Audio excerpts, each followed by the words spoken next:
Taylor from Viscat Media and Talking on Creative. Let's go.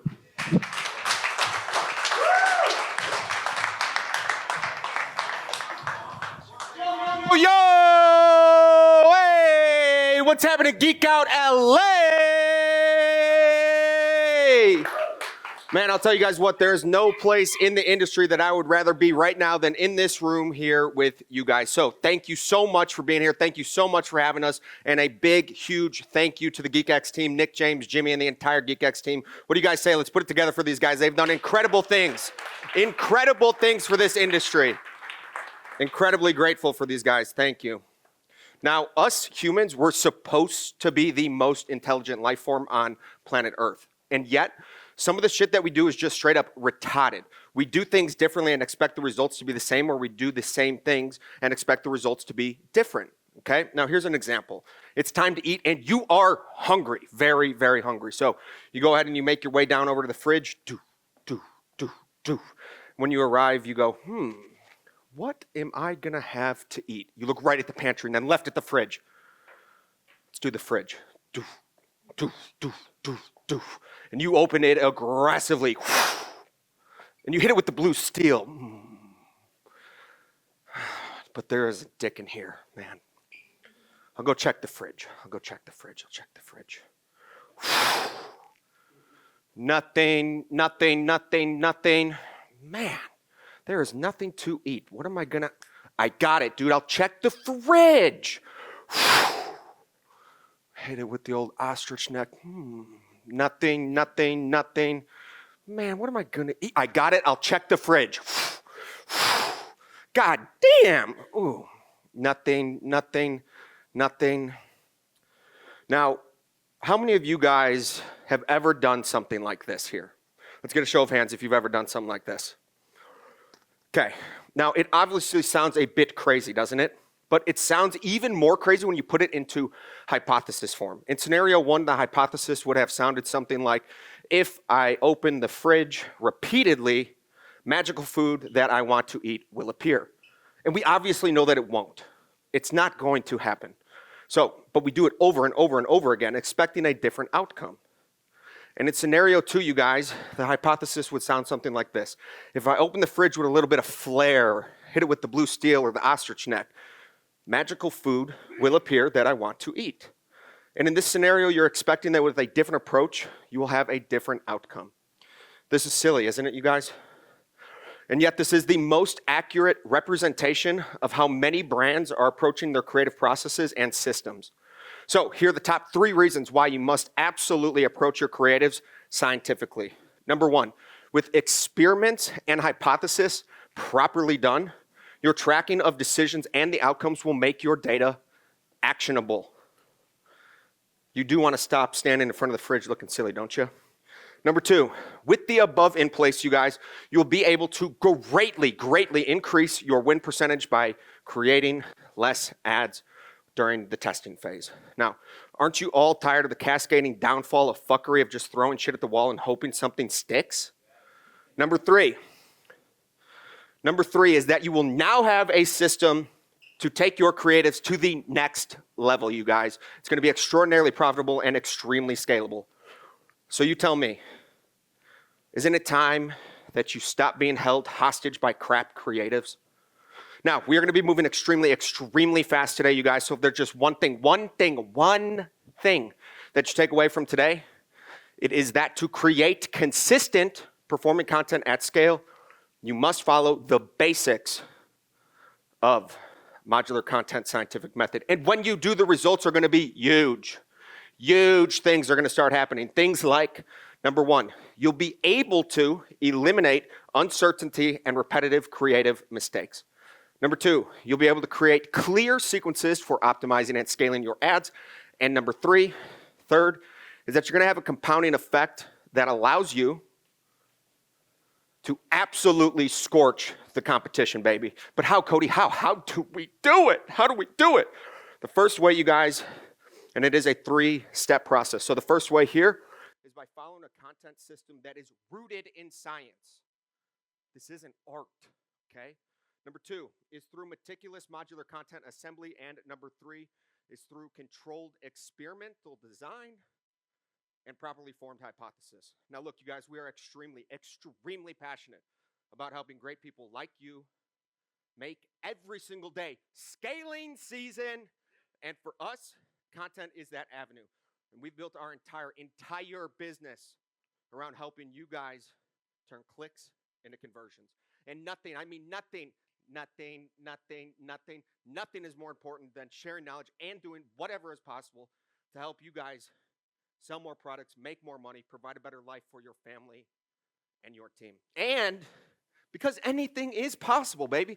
Pay attention to the end, and you guys are going to be getting literally every single tool, template, and training that we use every day to produce seven-figure winning ads. And this is the best part, you guys are also going to be getting access to VizCap Plus Video Ad Builder, so you can effortlessly, in minutes, create creatives using the exact seven-figure winning frameworks that have already gone through this process. So, who's with me? My name is Cody Iverson, and this guy right here, this is my partner, Tyler Stevens, or AKA Butters, because he's smooth on the decks, baby.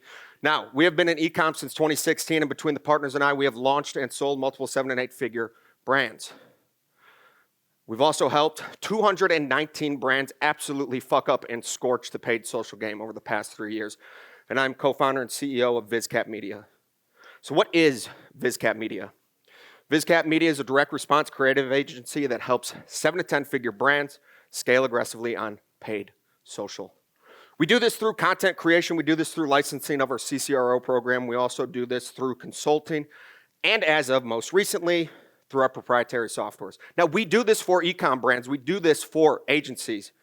And we do this for performance networks, you guys. And combined, these brands are spending multiple millions across thousands of creatives monthly. So this is exactly how we are able to collect, analyze, and create the strategy that we're sharing with you today. But here's the thing. Here's the thing, you guys. Without that level of input, it would be extraordinarily, extremely difficult, if not damn near impossible. But believe this. These are the things that you have to have. Absolutely have to have. And you will with what's being shared here today. And so that's the great news, you guys. However, we must first address where most of the brands are today. Where are you guys at? Truth be told, that most brands don't even, in fact, know they're there. And then you'll have some of them that'll be like, oh, that's not me. Absolutely not. But then be the same exact guys behind the computer like, come on, magic, make it happen. Show me some food, baby. And the current state can be defined that these people are in by the following things. It's not limited to the following things, but these are some of the main things here. Number one, you do not have a self-sustaining content system, and your content isn't modular. Plus, there's no real creative-focused data collection, okay? It's just mainly only on media buying side. Also, you have a very low hit rate. I'm talking like all the way down here low, okay? Now, you also don't use hypothesis. And lastly, when you do actually create variations, it's usually going to be sloppy, inconsistent, and it's probably just a hook change, let's be honest, okay?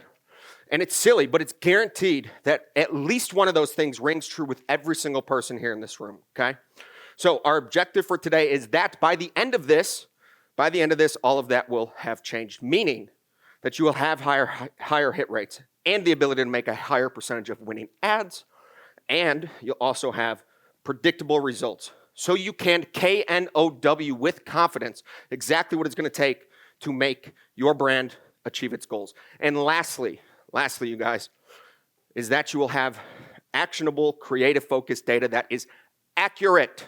But these things just don't happen magically. So, Butters, what do you say, my man? Can you smoothly hit all the dogs with that sauce breakdown?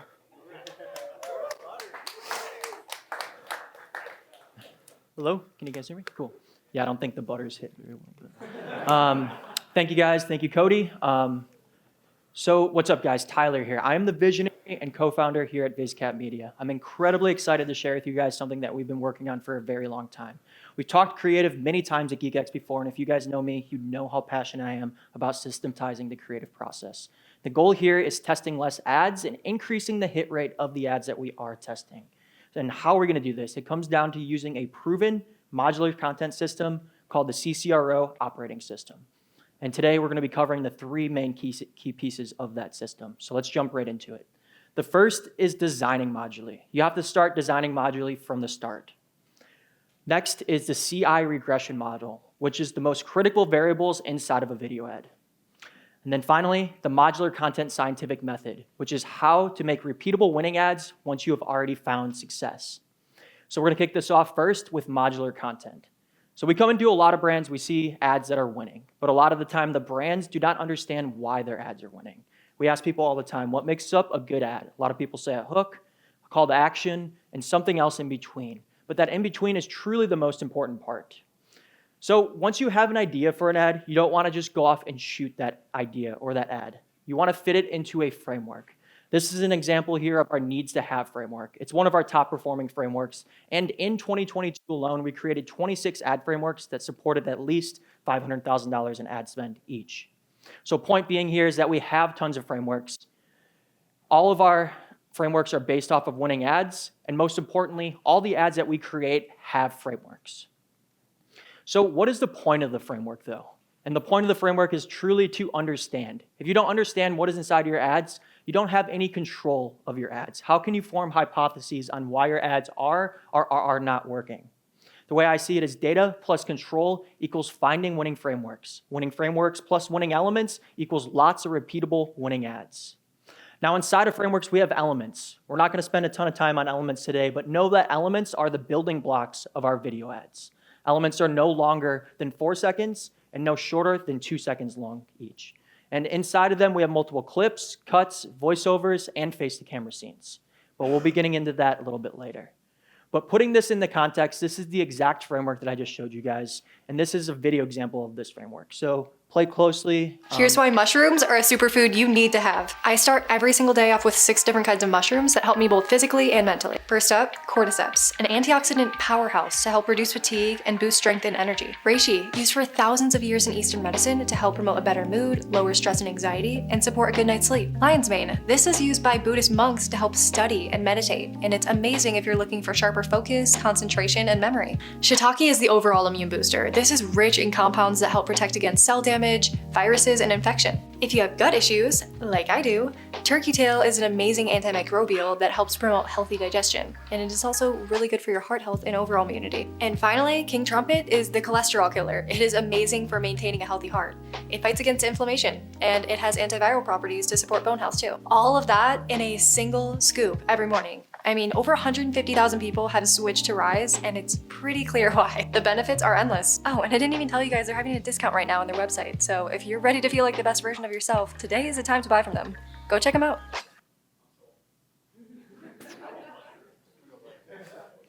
Cool. Well, this is the basics of modular. And this isn't the end of it. Cody's going to be jumping deeper into the modular scientific method a little bit later.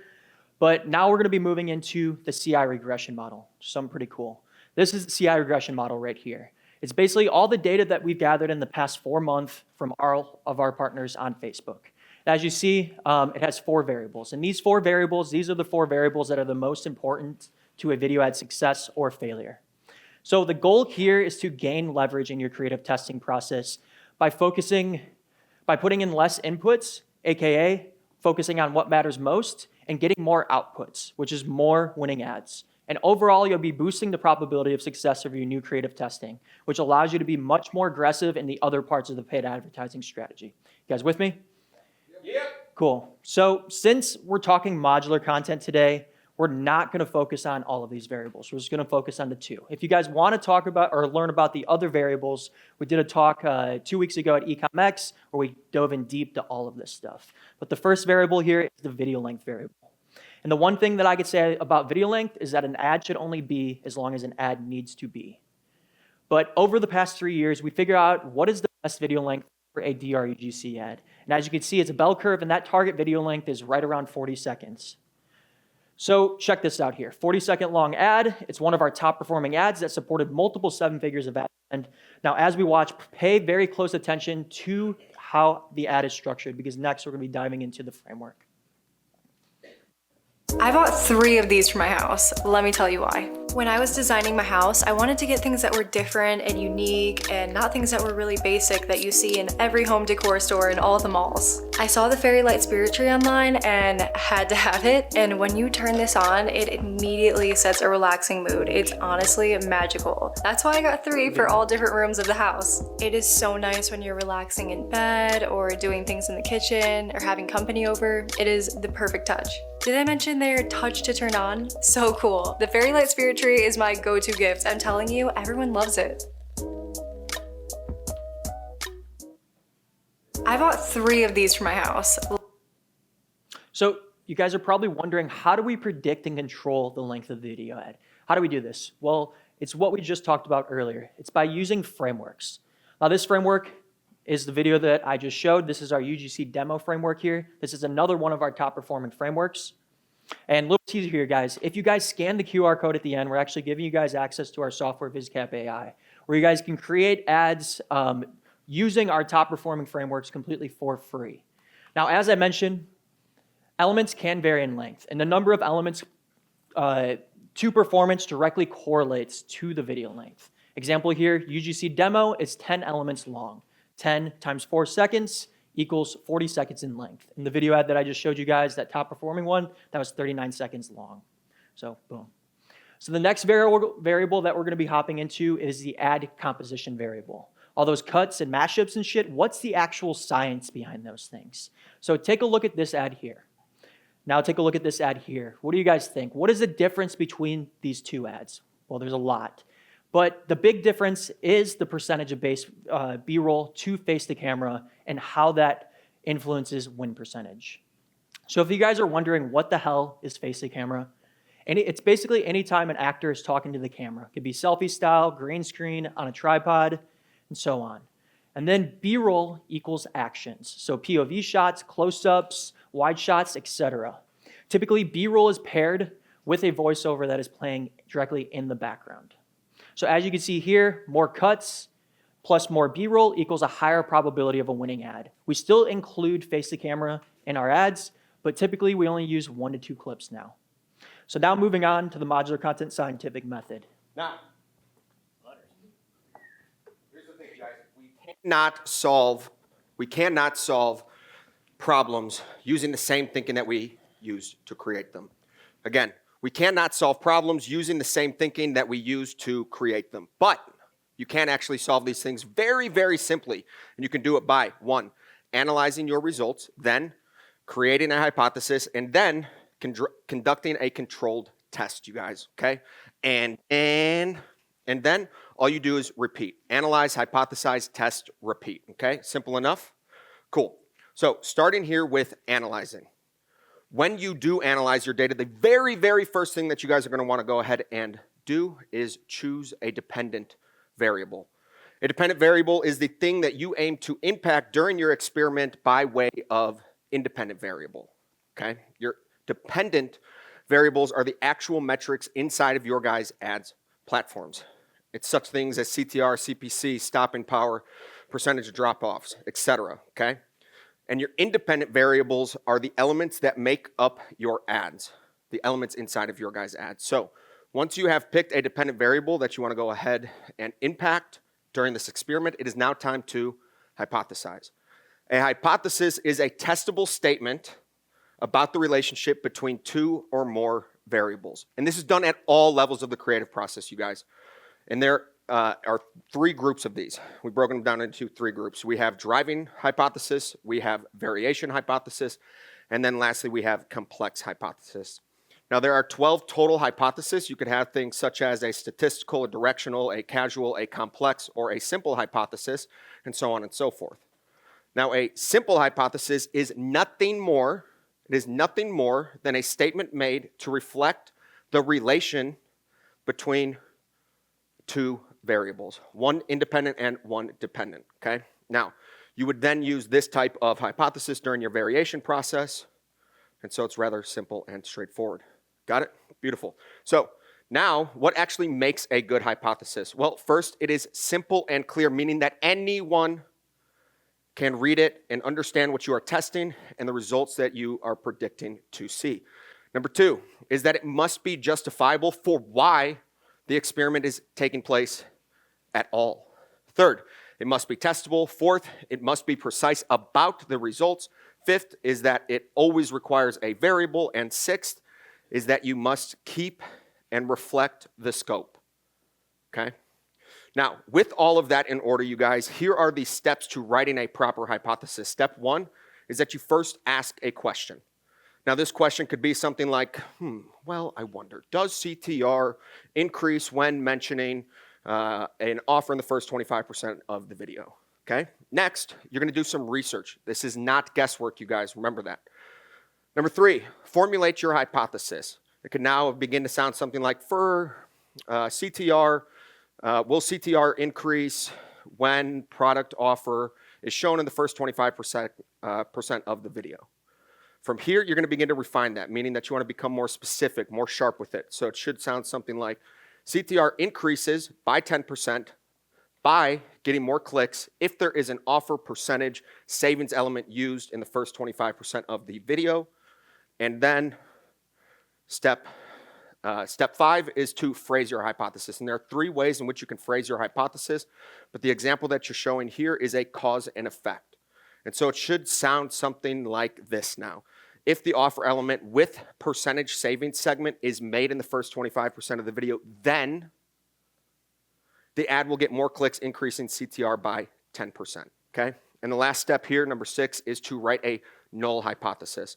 And a null hypothesis is a prediction that there will be no significant change between the 2 variables, or more simply, it is the exact equal opposite of your hypothesis, okay?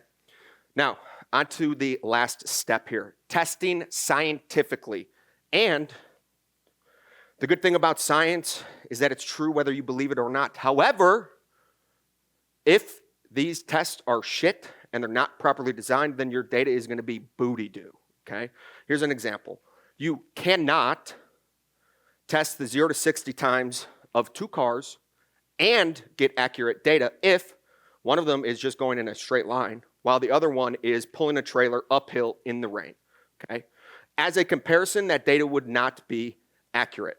And the only way for you to have accuracy in your data is through variation design.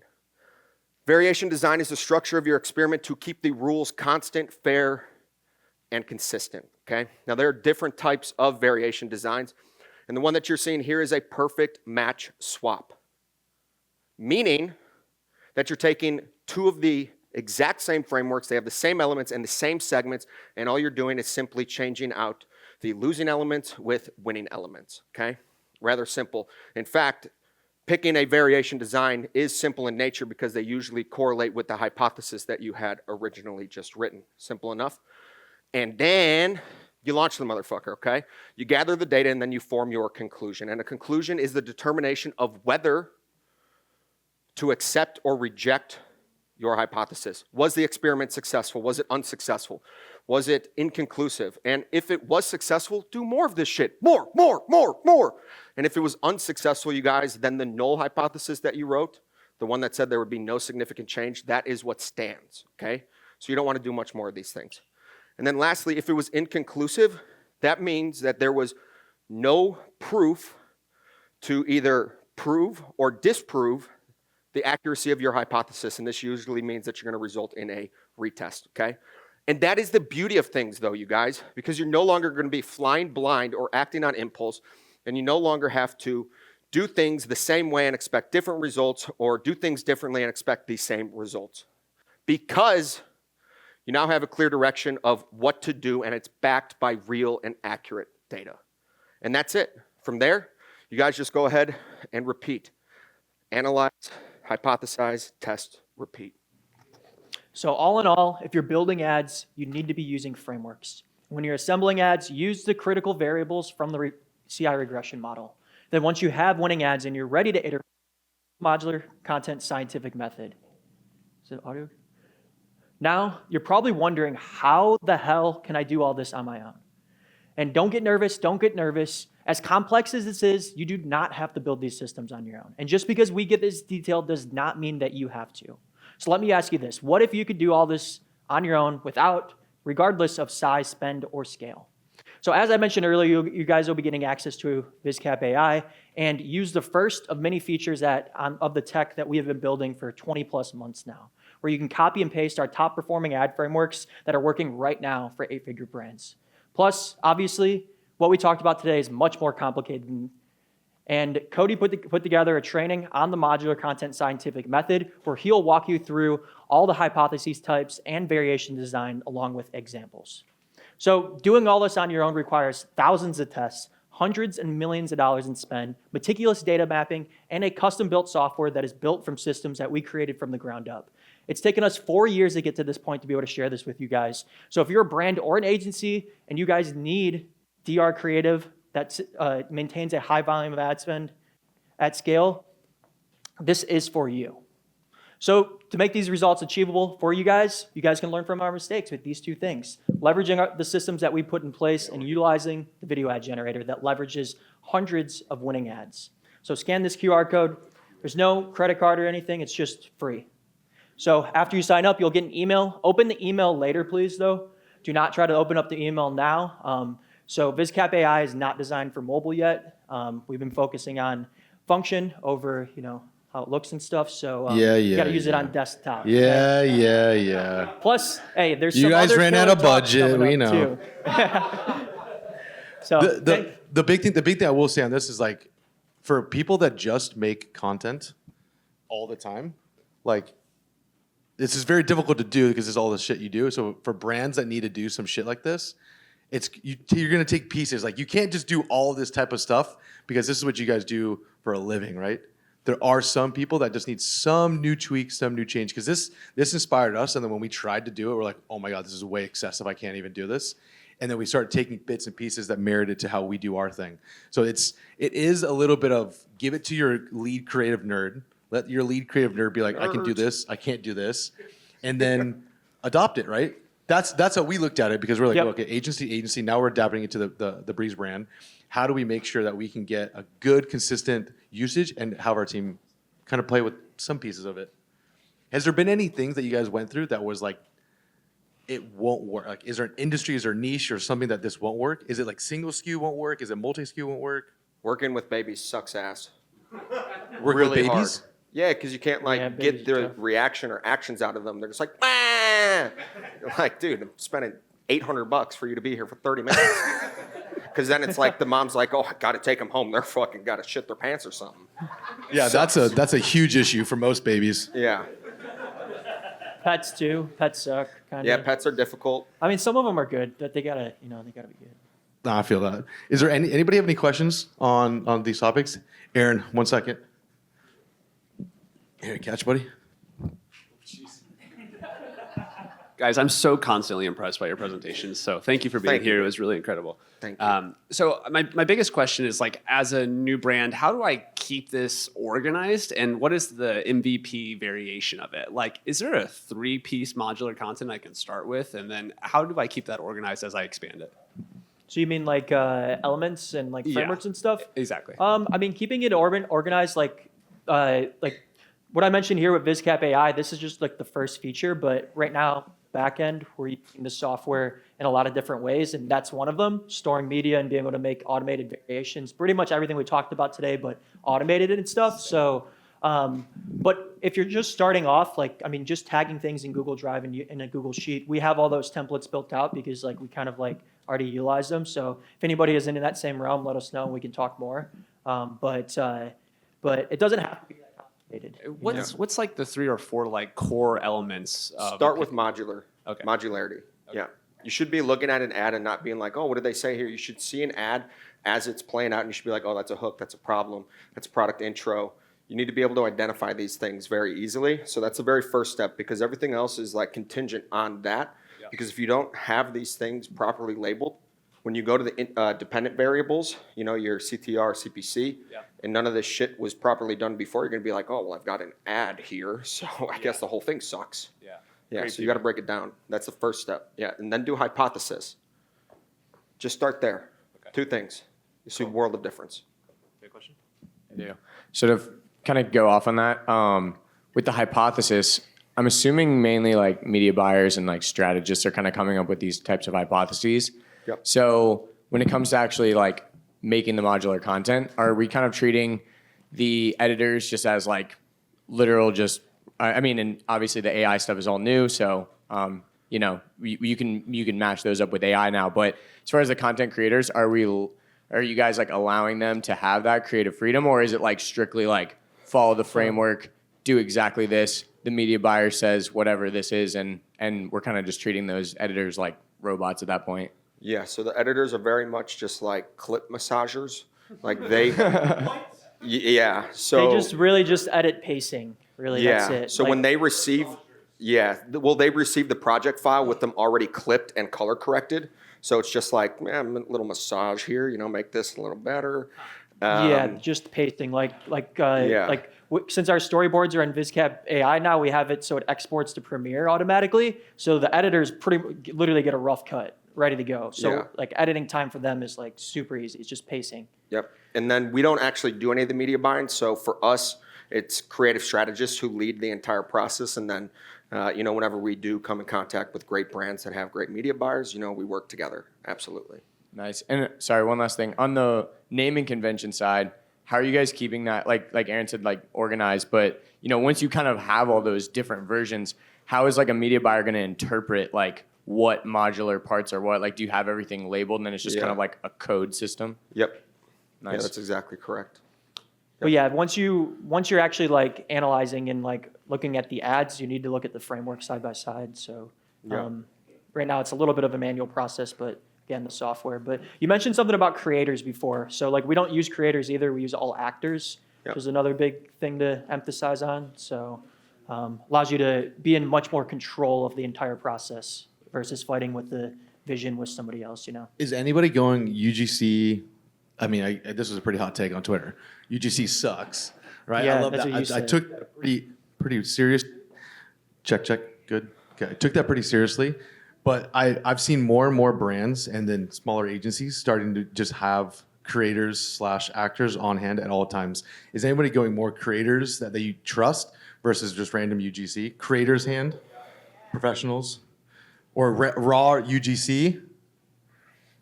Anyone going into the customer section? This has been like this weird pop-up of SaaS going like, oh, we can talk to your customers better. Yeah, we've done a little bit of it too. What do you hear on this stuff?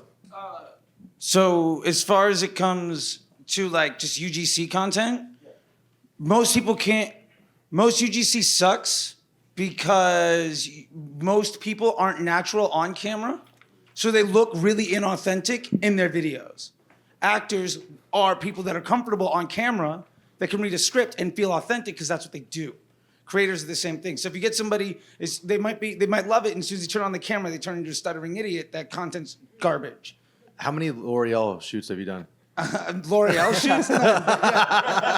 Definitely done a lot in the health and beauty space. But also, like, there's a few really good folks, like at Under Outfit that we use, where they're going out to our customers and basically just championing we get it from everybody, and then champion the ones that are any good. And some people are just natural hams. They'll do just fine. Yeah. But like that stuff's been working for years and years and years. I mean, yeah, like having your customers evangelize you is great. Just get 1,000 of them and then find the 3 that don't suck on camera. Does anybody have a process for Lester? Do you have a process for customers speaking or customers creating for you?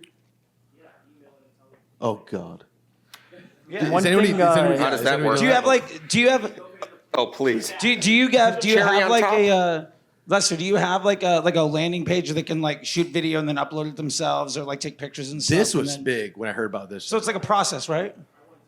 Yeah. I saw someone do that. I remember the name of the brand, but I thought it was like really dope where you can just do like the request and then just go here and upload it. Alex, I'm gonna call you back in the. Alex, do you do this? We're like uploading, or they send in some performance type of from the customer, like a page for them to just kind of upload into a drop, or maybe foreplay. All right. One thing based off of what Charlie said, it's also just the framing too. Like you can use an influencer, creator, actor. Like it's just the framing of how like you just mainly because like the creators and the influencers typically they're not like direct response marketers, so they don't know how to actually like structure an ad. But if they know that they just need to read this exact way, not change it all, not try to add their own creative twist to it, then like really anybody can be an actor at that point. I will say though, like some of the best fucking B-roll I will say though, some of the best fucking B-roll is just a shit ton of your customers that are dog shit on camera just being excited. Like What? nothing feels more natural than you putting your own text, your own storytelling on top of it. Yeah. But just having a bunch of people that are awkward as fuck, just being normal fucking people. Yeah, And that just makes having a sense. giant fucking montage of them and then throw your own shit on top of it. Like that will absolutely, all the B-roll shit is totally important. So you have your actor and then just a bunch of people being stoked. Because folks know that folks all know that B-roll, like the marketplace of all the shit they're used to seeing on all the videos is clearly not real shit. But when it's just Yeah. like poorly lit iPhone cameras in bedrooms that haven't been cleaned for 3 fucking months and somebody going nuts over your brand. Speaking from and it's like personal 20 of those motherfuckers, like that's real shit. And if your brand needs to be authenticated by a customer showing what's happening, like Under Outfit, it's shapewear. That's fucking intimate. A person on camera saying this is gonna work for you doesn't mean anything. Yeah. But if you see 100 people that look and feel like you're like, holy shit, that's me. That crushes way more than any like high-end fucking, like I could drop 10K on a video team and I'll crush with my customer sending me in something where I'm like, hey, send it to me, I'll give you a $10 gift card on your next purchase over $75. And now my LTV goes up, my AOV goes up, and I I'm love getting you. free I love ads. you. You're gonna keep going. I know. I know that. shut up. Thank you. For Tyler and Cody. Thank you, boys. We love you. Thank you, guys.